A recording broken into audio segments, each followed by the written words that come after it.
अस्सलाम वालेकुम। Eighth class last time हमने डिस्कस किया था इफ़ेक्ट्स ऑफ सॉलिड्स कि मतलब जितने भी सॉलिड हैं वो एक्सपैंड कर रहे हैं या कॉन्ट्रैक्ट कर रहे हैं हीट ज़्यादा या कम करने से, तो वो उनके रिज़ल्ट में जो इफ़ेक्ट हैं वो हमारी डेली लाइफ में क्या क्या हो सकते हैं और उन इफ़ेक्ट से हमें किस तरह से बचना होता है। अगर वो हार्मफुल इफ़ेक्ट हैं तो हम उसके लिए क्या टेक्निक्स जो हैं वो यूज़ कर सकते हैं।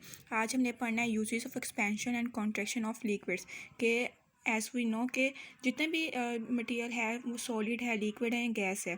जब हम टेम्परेचर हाई करते हैं उसका या उसको हीट करते हैं तो उसने एक्सपेंड करना है, ठीक है।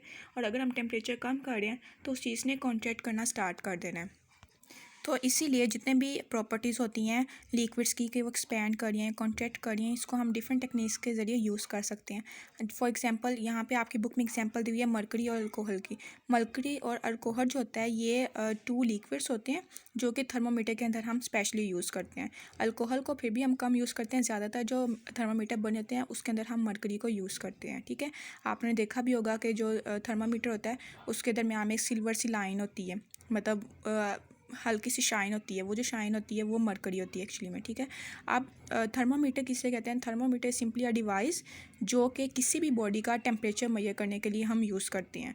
थर्मामीटर का नेम ही बनाया इस तरह गया है, थर्म एंड मीटर। थर्म का मतलब हीट और मीटर का मतलब टू मेजर के एक ऐसी डिवाइस जो कि किसी भी बॉडी का या किसी भी चीज़ का टेम्परेचर मेजर कर रही है, उस बॉडी की हीट मेजर कर रही है, उसको हम कहते हैं कि वो थर्मामीटर है। अब थर्मामीटर जो होता है उसके अंदर जो ये आपके पास डायग्राम जैसे बनी हुई है, इस तरीके से आपका थर्मामीटर होता है। जो बाहर ग्लास वाला उसका पोर्शन होता है वहाँ पे रीडिंग होती है, ठीक है, सेल्सियस के अंदर भी और फ़ारेनहाइट के अंदर भी। अगर आपकी बॉडी का टेम्परेचर नॉर्मल है तो वो रीडिंग आपकी 97 96 मतलब इतनी रीडिंग आपकी आएगी। जो थर्मामीटर है वो उसके अंदर जो मर्क्यूरी होगा वो इतना एक्सपेंड करेगा, क्योंकि हल्की बॉडी तो गर्म होती है ना, इंटरनली बॉडी हमारी थोड़ी सी वार्म होती है, तो वो जो मर्क्यूरी होगा वो थोड़ा सा एक्सपेंड करेगा, 97 या 96 तक की आपकी रीडिंग आ जाएगी, ठीक है। लेकिन अगर किसी पर्सन को फीवर है, बुखार है या उसकी बॉडी गर्म है, नॉर्मल टेम्परेचर से ज़्यादा गर्म है, तो क्या करेगा? मर्क्यूरी जो होगा वो ज़्यादा एक्सपेंड करेगा। क्यों? क्योंकि आपने उसको बॉडी के साथ टच किया हुआ है ना, तो जब बॉडी के साथ टच होगा तो वो विद रिस्पेक्ट टू हीट ही एक्सपेंड करेगा, कि आपकी बॉडी जितनी गर्म होगी उसके लिहाज से वो एक्सपेंड करेगा। तो जो उसका बल्ब होता है वो जो आगे छोटा सा पीस लगा होता है जो हम बॉडी के साथ टच करते हैं वो हीट मेजर करेगा, ठीक है, और उसके लिहाज से मर्क्यूरी जो होगा वो एक्सपेंड करना स्टार्ट कर देगा। अब अगर किसी पर्सन को फीवर है तो वो 100 भी हो सकता है, वो 99 भी हो सकता है, 102 भी हो सकता है, 101 भी हो सकता है। तो रीडिंग हमेशा उसकी बॉडी टेम्परेचर के अकॉर्डिंग ही आएगी कि उसको कितना फीवर है। तो इसलिए हम मर्क्यूरी को और अल्कोहल को यूज़ करते हैं थर्मामीटर्स के अंदर। क्यों? क्योंकि ये दोनों ऐसे लिक्विड्स हैं जिनकी रीडिंग हमारे पास बहुत अच्छी आती है, एक्सपेंड करने की भी और कॉन्ट्रैक्ट करने की भी। ज़्यादातर हम मरकरी को यूज़ करते हैं। क्यों? क्योंकि अगर हम अल्कोहल और मरकरी का कंपैरिजन करें तो मरकरी जो होती है उसकी रीडिंग हमारे पास ज़्यादा परफेक्ट आती है। तो इसीलिए जितने भी थर्मामीटर्स होते हैं उनके ऊपर यहाँ पे जो साइड पे रीडिंग मेजर की होती है या लिखी होती है वो सिंपली इसलिए की होती है क्योंकि हमें पता चल जाए कि जिस बॉडी के साथ हम टच करें थर्मामीटर को उस बॉडी का टेम्परेचर कितना है, ठीक है। नेक्स्ट हमारे पास इंफॉर्मेशन बॉक्स में दिया हुआ है कि जितने भी टायर्स वगैरह होते हैं, बॉल्स वगैरह होती हैं, बास्केट्स बॉल्स होते हैं, ये एक्सपैंड करती है हॉट वेदर के अंदर। इसकी बहुत बेस्ट एग्जांपल है आप लोग की जो बाइक्स होती हैं। अगर आपने गर्मियाँ हैं और आपने उसको बाइक खड़ा किया हुआ है धूप के अंदर, ठीक है, सारी दोपहर वो धूप में खड़ी रही है तो कहीं ना कहीं से वो ब्रस्ट हो जाएगी, आपके टायर में से हवा निकल जाएगी, मतलब टायर पंचर हो जाएगा। तो वो क्यों हुआ? क्योंकि आपने तो टायर में हवा फिल करवाई थी, एयर थी उसके अंदर, लेकिन क्या हुआ? क्योंकि सनलाइट जो है वो हीट रेडिएशंस होती हैं, गर्म उसकी रेडिएशन होती है, तो जब वो टायर के ऊपर पड़ी है सनलाइट, उसने क्या किया कि जो एयर के मॉलिक्यूल्स थे उनको वाइब्रेट करवाया। वाइब्रेट करके उनकी मोशन जो होगी वो तेज़ हो जाएगी, वो एक्सपैंड करेंगे।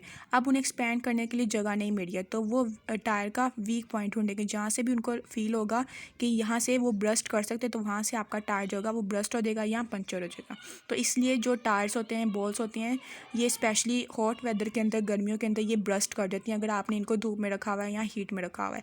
उसके बाद सेकंड आपके पास इंफॉर्मेशन बताई हुई है कि जो बॉटल्स होती हैं सोडा वाटर की, जैसे कोल्ड ड्रिंक्स हैं, कोक है, फेंटा है, स्प्राइट वगैरह है, इनके जो उसके अंदर जो लिक्विड होता है, ये जो आपके पास बोतल होती है उसके अंदर वो पूरी ढक्कन तक नहीं उन्होंने डाली होती, वो थोड़ी सी नीचे रखी होती है।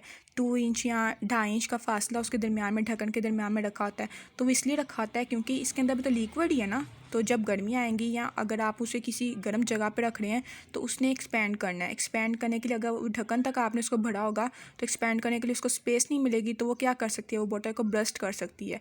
तो इसीलिए यहाँ पे थोड़ी सी स्पेस रखी जाती है ताकि अगर वो उसको आपने गर्मियों में यूज़ कर रहे हैं, उसको गर्म जगह पे रखा हुआ है, तो उसको एक्सपैंड करने के लिए जगह मिल सके और वो बॉटल जो है वो ब्रस्ट ना हो।